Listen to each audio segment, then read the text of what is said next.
સાબુદાણા બટેટાની wafer બનાવવા માટે friends આપણે મોટી સાઇઝના બટેટા લેવાના છે. બટેટા લેતી વખતે ધ્યાન રાખવાનું કે બટેટા જૂના હોય અને એકદમ કડક બટેટા લેવાના છે.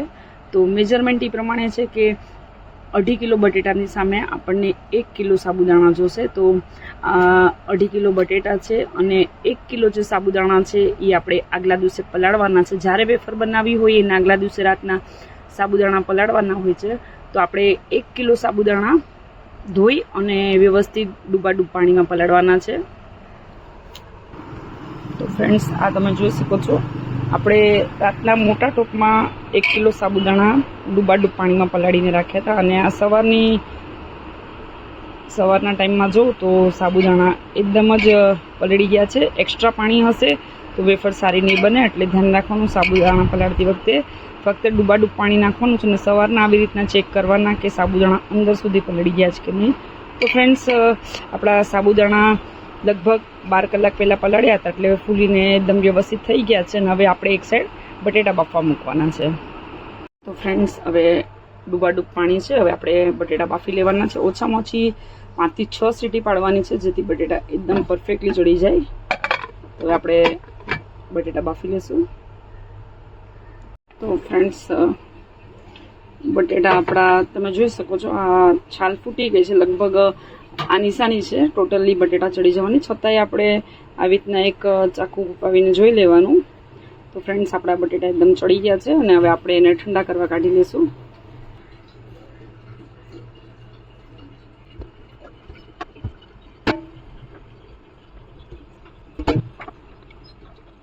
તો આપણા બટેટા એકદમ બફાઈને રેડી થઈ ગયા છે. હવે આપણે એની છાલ પાડી લેવાનું છે. ધ્યાન રાખવાનું બટેટા એકદમ વ્યવસ્થિત બફાવવા જોઈએ. અને બીજું એ વાતનું કે એમાં વધારે પાણી ન હોવું જોઈએ, કેમ કે જ્યારે બટેટા ઢીલા પડી જાય છે ત્યારે વેફર બરાબર નથી બનતી. એટલે લગભગ 7-8 સીટીમાં બટેટા ચડીને એકદમ રેડી થઈ જાય છે.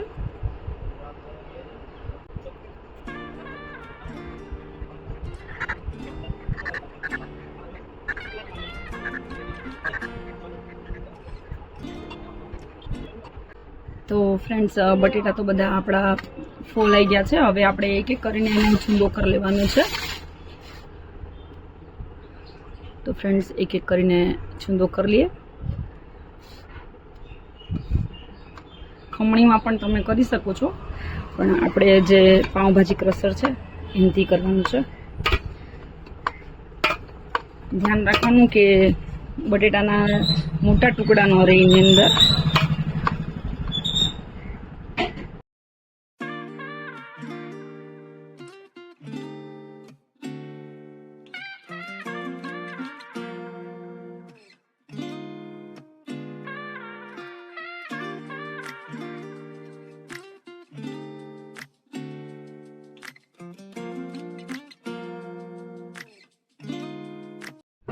તો ફ્રેન્ડ્સ સાબુદાણા આપણે ગેસ પર મૂકી દીધા છે. એકદમ સ્લો આંચ પર સાબુદાણા મૂકવાના છે.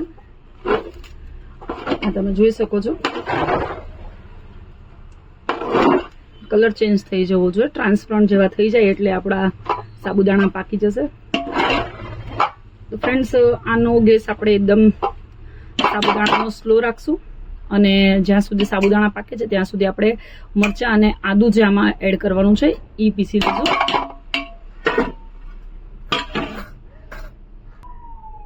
તો ફ્રેન્ડ્સ આ સ્ટેજમાં આપણે થોડુંક પાણી એડ કરશું જેથી સાબુદાણા એકદમ જ નરમ થઈ જાય.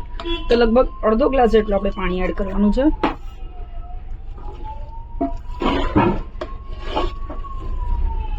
અને હવે એને ઢાંકીને મૂકી દઈશું. ત્યાં સુધી આપણે મરચાં અને આદુ મિક્સ કરી લેવાનું છે મિક્સરમાં. તો ફ્રેન્ડ્સ આદુ અને મરચાં આપણે પરફેક્ટ માપથી લઈશું. પોતપોતાની તીખાસના પ્રમાણે તમે એડજસ્ટ કરી શકો છો, પણ અત્યારના આપણે ટોટલ 1 કિલો સાબુદાણા અને 2.5 કિલો બટેટા છે. તો એની સામે 35 ગ્રામ આદુ લીધું છે. તમે તીખાસ પ્રમાણે ક્વોન્ટિટી આગળ પાછળ કરી શકો છો આદુ મરચાંની. અને આ લવિંગિયા મરચાં છે જે લગભગ 50 ગ્રામની આસપાસ લીધા છે. તો ફ્રેન્ડ્સ જો વધારે તીખું ખાતા હોય તો તમે એક્સ્ટ્રા એડ કરી શકો છો. હવે આપણે મીઠાની ક્વોન્ટિટી કેટલી લેવાની એ નક્કી કરવાનું છે. તો ફ્રેન્ડ્સ, મીઠું લગભગ આપણે અંદાજથી 50 ગ્રામ લીધું છે. આટલું મીઠું 99% થઈ રહે છે, પણ ક્યારેક એવું લાગે કે મોડું લાગે તો આપણે આપણા મીઠાની પ્રમાણે એડજસ્ટમેન્ટ કરી શકીએ છીએ. જેટલું ખરાશ આપણને જોતી હોય કે એ પ્રમાણે આપણે એડજસ્ટ કરી શકીએ છીએ. તો ફ્રેન્ડ્સ, મીઠું આપણે 50 ગ્રામ જેટલું લીધું છે. 99% આટલું મીઠું થઈ રહે છે, પણ ક્યારેક એવું લાગે કે આગળ પાછળ હોય તો તમે એમાં સ્વાદ પ્રમાણે મીઠું એડજસ્ટ કરી શકો છો. અંદાજથી અત્યારે આપણે આદુ મરચાં અને બધું મેજરમેન્ટ કરીને બતાવી દીધું છે. હવે જે આદુ મરચાં છે એ આપણે એકદમ બારીક વાટી લેવાના છે મિક્સરમાં. તો આદુ મરચાં આપણે એકદમ વ્યવસ્થિત પીસી લીધા છે. એકદમ બારીક ભૂકો કરવાનો છે. અને હવે આ સ્ટેજમાં આપણે જે સાબુદાણા ગરમ કરવા રાખ્યા છે એમાં આપણે એને એડ કરી દઈશું.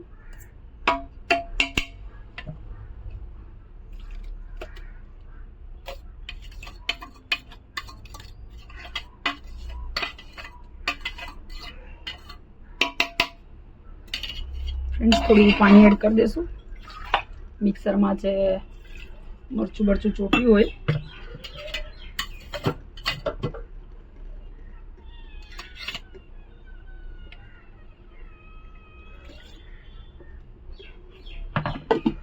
અને હવે આપણે એને વ્યવસ્થિત હલાવી લેવાનું છે.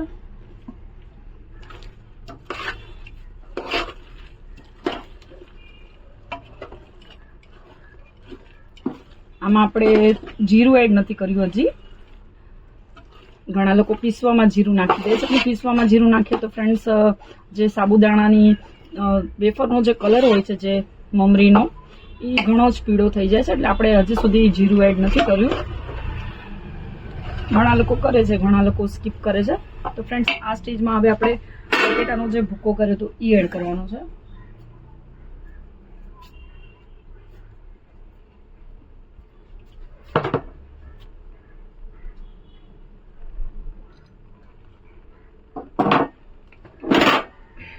તો ફ્રેન્ડ્સ, બટેટાનો બધો ભૂકો આપણે એડ કરી દઈએ.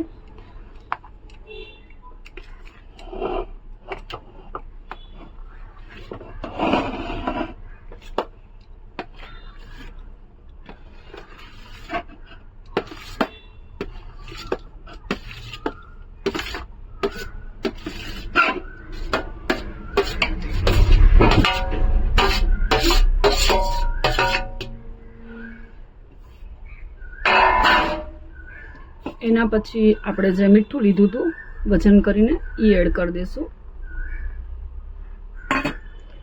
અને હવે આને એકદમ વ્યવસ્થિત હલાવી લેવાનું છે. સાબુદાણા અને બટેટા એકદમ મિક્સ થઈ જાય એ પ્રમાણે આપણે હલાવવાનું છે.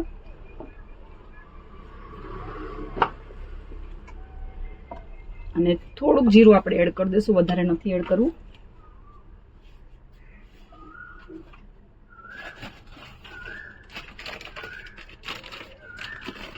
મોસ્ટલી આ વેફર જે છે એ ઉપવાસમાં ખવાય છે, એટલે સિંધાલુણ યુઝ કરો તો વધારે સારું છે. આપણે તો જો કે સાદું મીઠું યુઝ કર્યું છે, તો સિંધાલુણ આપણે યુઝ કરો તો વધારે બેટર હોય છે.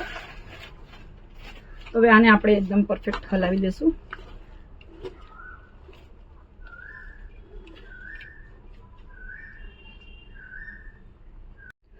બટેટા અને મસાલો નાખીને બધું એકદમ વ્યવસ્થિત મિક્સ કરી લીધું છે.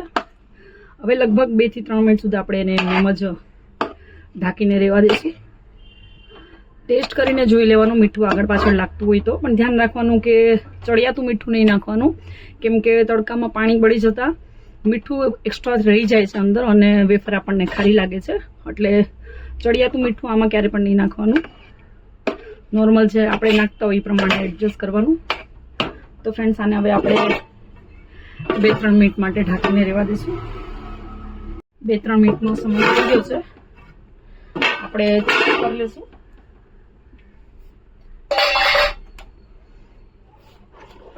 તો આ તમે જોઈ શકો છો, એકદમ પરફેક્ટ આપણું બેટર રેડી થઈ ગયું છે. જે ખીચું કહીએ સાબુદાણાનું એ. તો હવે આપણે એને ઢાંકી અને ગેસ બંધ કરી દઈશું. 2-3 મિનિટ એમને એમ જ રહેવા દઈશું, એટલે બાફમાં ને બાફમાં સાબુદાણા એકદમ પરફેક્ટલી ગળી જાય.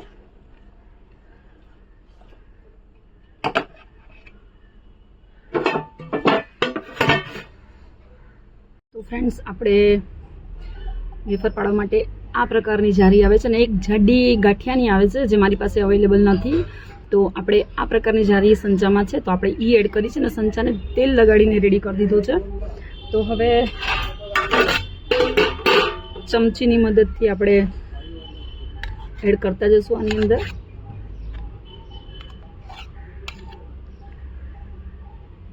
ગરમ છે એટલે થોડુંક ધ્યાન રાખવાનું.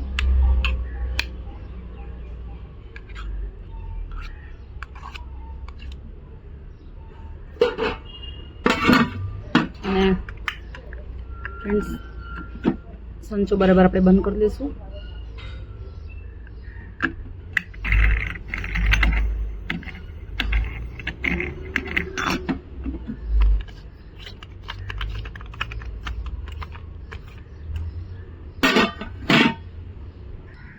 ફ્રેન્ડ્સ, આપણે પાથરણ રેડી કરીને રાખ્યું છે. તો હવે આપણે ફટાફટ વેફર પાડી લઈએ. જે સેવ છે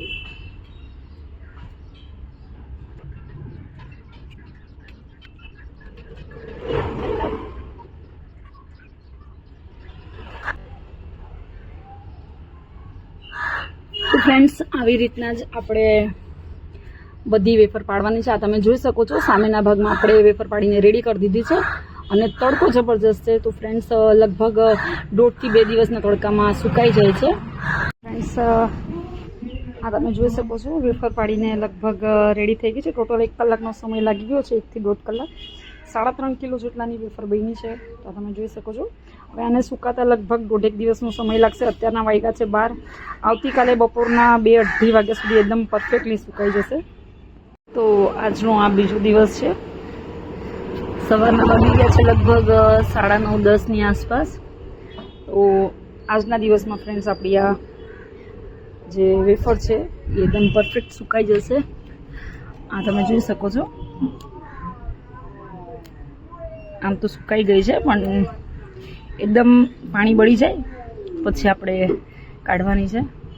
તો ફ્રેન્ડ્સ, આજનો દિવસ આપણો લાગી જશે આને સુકાતા. સાંજ સુધી લગભગ સુકાઈને રેડી થઈ જશે. તો ફ્રેન્ડ્સ, આપણી વેફર તમે જોઈ શકો છો એકદમ સુકાઈ ગઈ છે. આમ તોડીને જોઈ લેવાની. તો ફ્રેન્ડ્સ, વેફર સુકાઈ ગઈ છે. હવે એમાંથી થોડીક આપણે તળવા માટે કાઢી લઈશું. ફ્રેન્ડ્સ, આપણે થોડીક તળવા માટે વેફર કાઢી લીધી છે. તો આપણે તળીને જોઈ લઈએ કેટલી ફૂલે છે. તો વેફર તળવા માટે આપણે તેલ મૂકી દીધું છે. તેલ થાય એટલે આપણે વેફર નાખીને ચેક કરી લઈશું. તો ફ્રેન્ડ્સ, તેલ આપણું થઈ ગયું છે. હવે આપણે થોડીક પહેલાં નાખીને જોઈએ વેફર.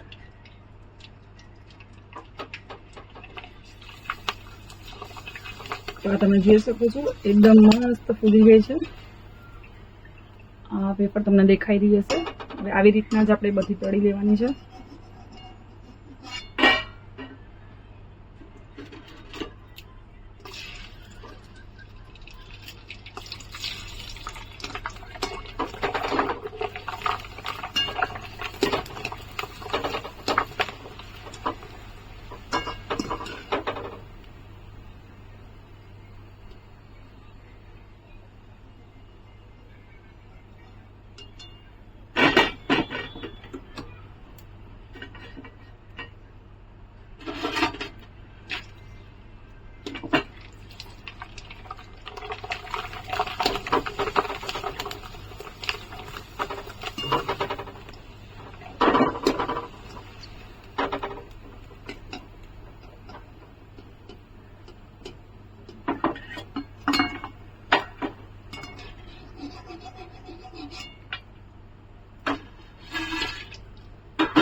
આપણી વેફર તળાઈ ગઈ છે. આપણે ટેસ્ટ પણ કરી લઈશું.